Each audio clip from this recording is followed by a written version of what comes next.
Finally, meron na po tayong stocks po ng Graco Mods Duo. So, isang stock po ito. Paunahan na lang po. Ayan.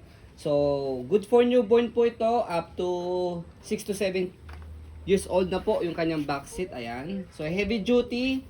Already wash and ready to use. So, hindi po kayo satisfied sa wash po namin. Pwede nyo po ulit siyang i-rewash. So, yung ganyang setup po. Ayan. Pwede siyang pang newborn. Dalawa. Pwede rin naman po yung kabilang side, pang newborn.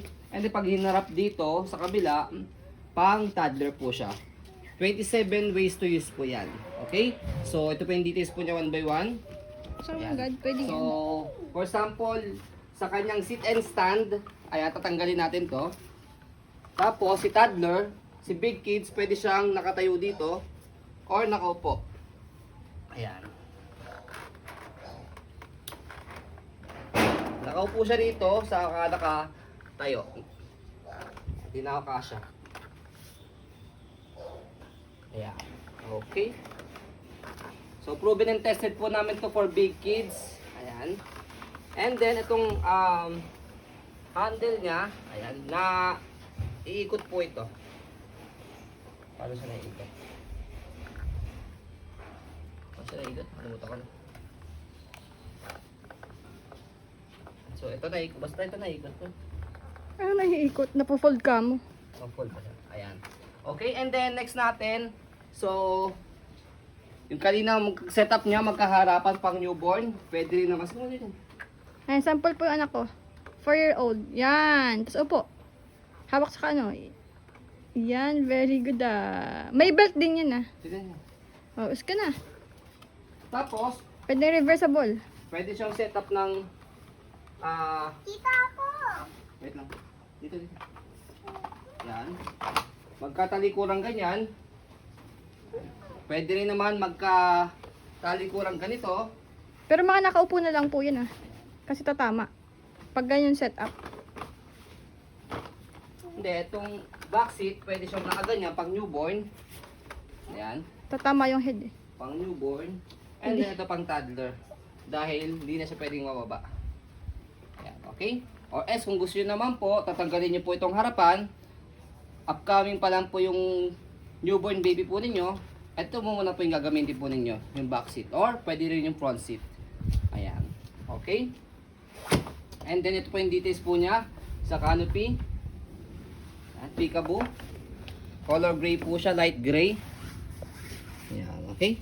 Tapos, ayan, sa harness niya, 5 harness. Yan, meron siyang harness pad. Sa unang seat, meron siyang harness pad.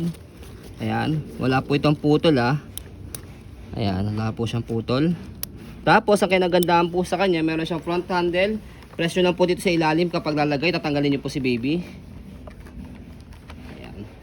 Kahit isa lang, okay lang. Dalawa naman yan, pero kahit isa lang. May ganyan siya ng cup holder dito. And then, This. Toys! Ayan. Toys! Toys! ayun yung kunya footrest na paka ng paa. So this is pre-lab but good in condition. Expect po minimal scratch kung gusto niyo po ng brand new, yung wala pong gas-gas. Ayan. Kabilang canopy, kabilang seat. Ayan. Harness, 5 harness din siya. Okay. But ito, wala lang siyang harness dito, harness pad dito. Yan, hindi naman siya big deal. Sa kami nabibili naman siya sa Shopee yan, napakamura lang yun. Front handle, ayan, presyo lang po dito. Kahit ano dyan sa dalawa, presto. Okay, so ito yung kanyang footrest details. Hindi naman siya faded. And then yung kanyang handle. Ayan, meron lang siya maliit na chip dito. Maliit lang naman. And kaya samahan na namin ng 2 pieces bag hook para hindi na po kayo bibili. Try na po namin yan. Okay, and then ang kinagandaan pa ba dito kapag binaliktad mo to, meron pa siyang another tawag dito. Lagayan. Tawag dito, handle dito. Lagayan pa siya ng tumbler. Ito yung kanyang sit and stand. Meron niya kasamang belt harness. Ayan, okay. And then next Pag-upo. natin, Belt ng pag-upo. yan.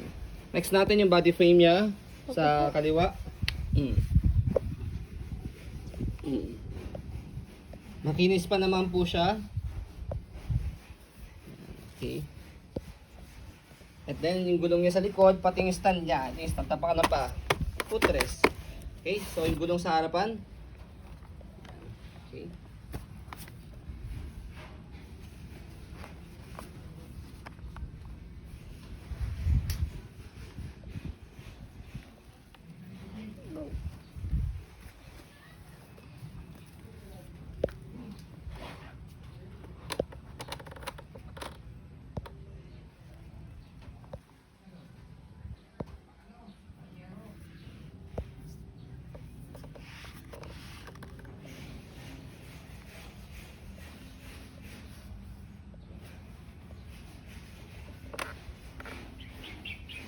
Go, stopper. Ayan. So, stopper niya, ayan to. Meron siya, by the way, extra gulong palitos na maliit ha. Ayan, dalawa. So, pag i-stopper siya, angat nyo lang ng konti, tapos baba nyo siya. Ayan, stop na. Okay, sa pag-go, angat nyo lang po ito. Ayan. Hindi nyo siya kasi may stopper na nakaganyan. Na nakalapag. Angat nyo lang siya ng konti, tapos stopper. Ganun lang. Buhat lang siya ng konti. Pag So, iupo, paano? before natin siya iupo, ito, fold, pe-press nyo po dito. Meron siya rito ang belt lock sa pag-adjust. Okay? Tapos naka-adjust pa po yan. Ilang kilo nga ito si Graco? Mabigat, heavy duty po ito. So, okay. So, next natin, before natin siya i-fold, stroll muna natin siya. Ayan. To make it sure na wala siyang problem sa kanya mechanism. Ayan. So, makita po ninyo mabuti. Best. Fold ha, hindi fold. Ayan, okay. You like it? Nag-enjoy po. Fold. Nag-enjoy po siya mag-ride. Okay na, baby. Fold muna natin. 4-year-old yun, pero ganyan na. Bago ka sumakay, fold muna natin. Sasakay ka ulit, baby chip tayo eh. Okay.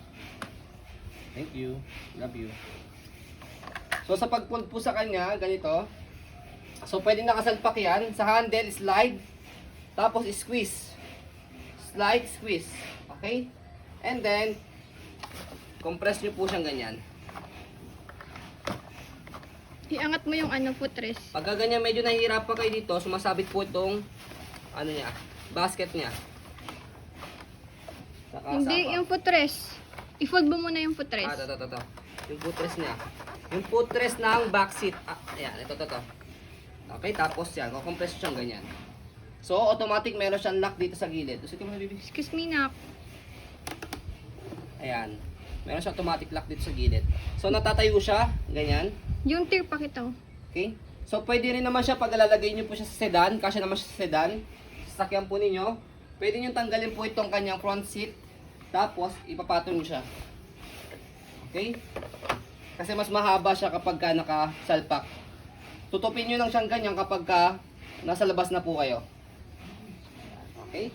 So, next natin sa pag-open sa kanya, madali lang din. Tatanggalin lang po yung lock dito sa gilid. Compress nyo lang siya. Tapos para matanggal nyo yung lock sa gilid. Tapos bubukan nyo lang po siya. Okay. So, that's it. Ganun lang siya kadali i-open sa i-fold. So, ayan po ang ating Graco Moods Duo Tandem Stroller. As you can see, very details po kami. Sa akin pong pag-video kasi ang aming shop policy, no refund, no exchange, what you see is what you get. So, ayan po, maraming salamat. Have a nice and God bless po. Yung flow. Meron tahi dyan sa ilalim. Hindi, tatayin ko lang. By the way, yung flow niya, sobrang minor lang naman yun. Dito sa ilalim, meron siyang tier dito, ito tier. Pero, tatayin ko na lang siya. Ito. Di naman big deal yan. Nagagasgasan kasi talaga to. Pero, tatayin ko siya ngayon. Bago Kaya pag siya... naglagay sila ng gamit, wag sobrang Kaya lang nangyayari, nasisira din to sa ibabaw, yung basket. Pag sobrang bigat. dami na nilalagay. Kaya meron yung kilogram eh. Mga 15 kilogram lang siguro, I think. Sa mga basket. Or mga 10 to 15 kilogram. So, ayun po. Pero again, sabi ko nga po, tatayin ko po ito. Yan. Hindi naman yung big deal. Bago po siya ipa-deliver. So, yun po. Thank you so much. Have a nice day and God bless po.